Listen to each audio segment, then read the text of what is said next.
Good evening, ladies and gentlemen. It is another Tuesday night with Ben Stowe episode, but this is a special one being shot from NAMM, the biggest convention for the music industry. Well, at least that Ben and I go to in California at this time of the year. It is. It's the biggest in North America for sure. Yeah, it is a big one. Everything we wanted to see with lighting and sound and such is here.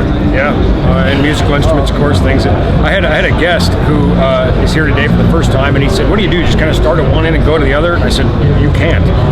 You can't do it in 4 days. You really need to plan ahead of time." So. Yeah, because it has everything. We're at the Electro Voice booth right now, looking at some of the cool things. But I mean, there's drums and guitars and wind instruments, brass instruments, things I don't even know what they are. Things that don't even have names. I mean, one of them was a percussion stick and I don't even know how it worked. But he's like, and it makes noises. NAMM. Yes, NAMM. That's how it gets to. And yet, one of the coolest things out of all of that is right here, and it's not necessarily something new. It's just something that is increasingly more available to the mobile market and increasingly more affordable. Precisely, and that's something, this display, we've talked about this a little bit on some of our other videos, especially when we've interviewed Mike Dussel from Electro Voice, but we've never really had a great example of it, and this display shows you what this technology can do. And we're going to try to bring you here, right here to NAMM with us. Essentially what you see, we have one subwoofer facing forward and one subwoofer facing backwards. Inside the DSP, there's a cardioid setting that's been engaged, and then using constructive and deconstructive interference, we're able to essentially steer the pattern of the low frequency. We're going to demonstrate that, and we're going to show you, now maybe you'll hear it on the video, we certainly hope so, but we're also going to show you on a spectrum analyzer. So now, to translate that, what we're going to be doing is we've got the front and the back. These two work together, and basically they will cancel the bass in a direction. Think of it as, Jared, can you bring the camera up here and show a little bit? Think of it as the cardioid gives you that kind of a heart look. And what it's doing is it's going to be actually canceling the bass, a lot of the bass that it sends to a specific direction. So if I'm doing a wedding in outdoor and I don't want to have a lot of bass going and bothering the neighbors, this technology is really important and can help me a lot. Now that's the layman, and that's about as much as I know. You've got my whole knowledge. Now that's why we have Ben here, because Ben could take us and explain in a little more detail what's going on here. Well, I'll tell you what, we're going to break it down to 2 words: loud, not loud. Even simpler than what I was envisioning. Let's wind this thing up and let's show you what we got. What you can see here is the output of the subwoofer. This bump right here, these little bumps in the middle, that's my voice. Pay no attention to those. And we can see how much output we have from the subwoofer. And we're going to go around the backside, and you can probably hear the rumble on the video. We're going to go around the backside and show you that that's not there. Now what we can see here, there's still a little bump, but it's much quieter than it was on the front end. And when you walk around, it's incredibly audible.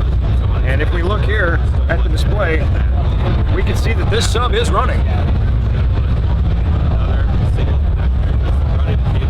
So one of the really cool things, Ben, is not only do we have, like, in this case, it felt like half the volume in the back of the bass, but as we're walking to the side, we're still getting that tremendous bass sound. Absolutely. And that's just incredible. Here's 2 reasons that I really like this. One, I really like my hearing.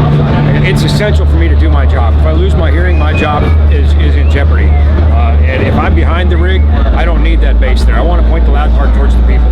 So we want to put the sound into a place where the listener is, and we want to energize that space. 2, sound that's off axis and out of our listening area has to be contained and controlled. It's bouncing around, it's creating reverberant problems and those sorts of things.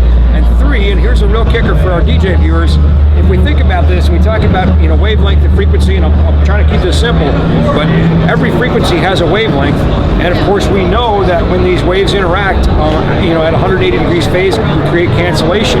We could do this unintentionally, and it can create cancellation coming out of the front of the box too, just by accident. For example, if we put our subwoofer 8 feet from a wall, it's 8 feet back to the wall, and then it's going to bounce back about 16 feet, and guess what? That happens to be right about 70 hertz, which is right in the meat of your subwoofer, and you can create cancellation on your sub. And where do they always put us DJs? About 8 feet from the wall, right? So this is going to allow you to cancel the sound going off the back of the sub. It's not going to hit the wall, it's not going to go back and cancel the front, and thus we have the sound out of our subwoofers that we want, and we put it out where the people get their jam on, right? So. Good stuff, good stuff. So this is a new technology that is really kind of becoming popular, I think, not only in the DJ world, but the live sound world. And I think you're going to hear more about this in the upcoming lines of speakers that are coming out. Well, no question, and you know, and it's certainly not new. It's as old as wavelengths themselves. But you know, I guess I don't know exactly when some engineer figured this out. This came out last year with the ETX series, but we've seen this for years in large, expensive concert touring rigs. To now put it in a very, very affordable, very obtainable line like EKX, this is something every DJ can have. Good stuff, good stuff. If you guys have any questions for Ben, you can put those in on our Facebook page. We've got the Tuesday Night with Ben Stowe Facebook page. Search for that. Like the page. We really appreciate that. We can be friends. We can. It'll be awesome. You can ask questions and we can reply and say, I don't know. Oh, wait. No, that's me. That's me.